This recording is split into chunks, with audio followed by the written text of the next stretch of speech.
ایسے کپلس جو بانجھپن کا شکار ہوں، حمل نہ ہو پا رہا ہو، بہت سے ٹریٹمنٹ لیے ہوں اور گولیاں کھائی ہوں، کوئی علاج اور کیے ہوں میڈیکلی، لیکن حمل نہیں ہو پا رہا ہوتا، تو ایسی کنڈیشن میں کچھ اسسٹڈ ریپروڈکٹیو ٹیکنیکس ہوتی ہیں جو کہ حمل کرنے میں مددگار ثابت ہو سکتی ہیں.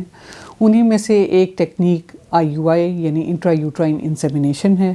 آج میں اس بارے میں آپ کو گائیڈ کروں گی.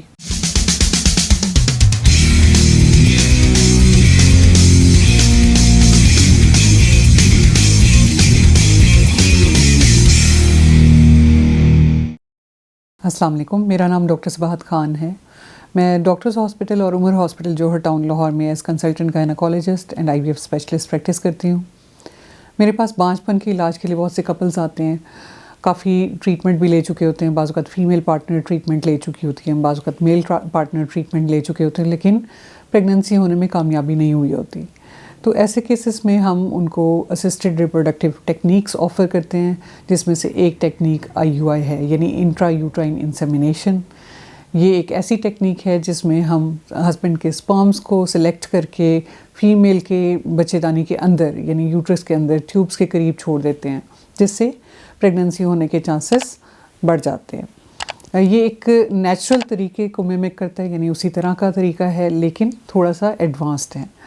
اب کن کپلز میں ہم IUI آفر کرتے ہیں؟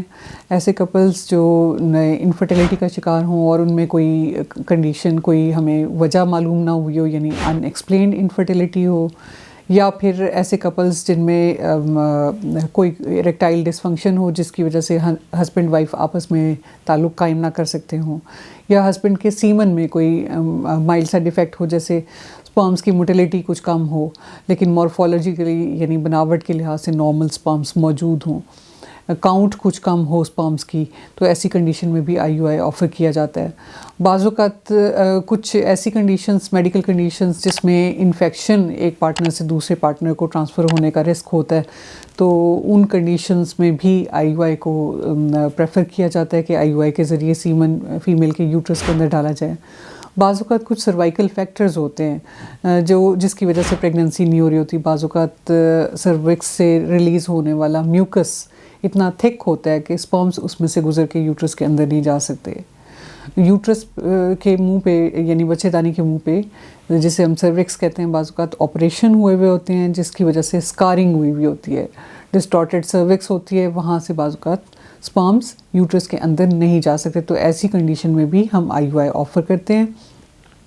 IUI پروسیجر کے لیے پریپریشن ضروری ہوتی ہے، جس میں فیمیل کی پریپریشن بھی ہوتی ہے اور میل کی پریپریشن بھی ہوتی ہے.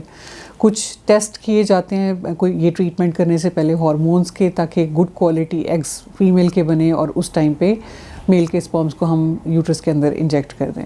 اب اس میں یہ ہوتا ہے کہ فیمیلز کے سائیکل میں پیریڈز کے دوسرے دن سے ہم ٹریٹمنٹ سٹارٹ کرتے ہیں. بعض اوقات نیچرل سائیکلز میں بھی ہم فالو کرتے ہیں اور دیکھتے ہیں جس ٹائم پہ فالیکل میچور یعنی بڑے سائز کا ہوتا ہے اس ٹائم پہ IUI کر کے میل کے اسپرمز اندر ڈالے جاتے ہیں.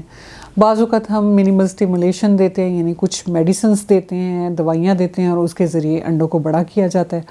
اور جب میچور سائز کے فالیکلز بن جاتے ہیں تب HCG کا ٹریگر دیا جاتا ہے، جس سے فالیکلز کے اندر کے انڈے میچور ہو جاتے ہیں اور اس کی ٹائمنگ ہو جاتی ہے کہ کس ٹائم پہ وہ اوولیٹ ہوگا. جس ٹائم پہ ٹریگر کیا جاتا ہے اس کے 34 سے 36 گھنٹے کے بعد ہم IUI پلان کرتے ہیں. IUI پروسیجر کے لیے ہسبینڈ کو اپنے سیمن کا سیمپل دینا ہوتا ہے، جس میں پھر سیمن کے سیمپل کو پریپیئر کیا جاتا ہے. اس میں سے جو نارمل اور جو ایکٹیو اسپرمز ہوتے ہیں ان کو سلیکٹ کر لیا جاتا ہے. اس میں میڈیا ایڈ کیا جاتا ہے جس کی وجہ سے ان اسپرمز کی رفتار اور تیز ہو جاتی ہے. اور پھر IUI کے پروسیجر میں جو کہ وداؤٹ اینستھیزیا ہوتا ہے، اس میں کوئی بے ہوشی دینے کی ضرورت نہیں ہوتی، اس میں کوئی پین نہیں ہوتا، کوئی اس میں کٹ ٹانکا وغیرہ نہیں ہے. اس میں یہ ہے کہ اس ٹائم پہ جو مقرر کردہ پروسیجر کا ٹائم ہوتا ہے اس میں سیمن کو پریپیئر کر کے ایک باریک سا کیتھیٹر ہوتا ہے، اس کے ذریعے ہم فیمیل کی بچے دانی کے اندر میل کے سلیکٹڈ پریپیئرڈ جو گڈ کوالٹی اسپرمز ہوتے ہیں ان کو یوٹرس کے اندر یعنی بچے دانی کے اندر ڈال دیتے ہیں ٹیوبس کے قریب. وہاں سے اسپرمز ٹیوبس کے ذریعے ٹریول کر کے فیمیل کے ایگ تک جاتے ہیں اور پریگننسی اس سے پاسبل ہوتی ہے.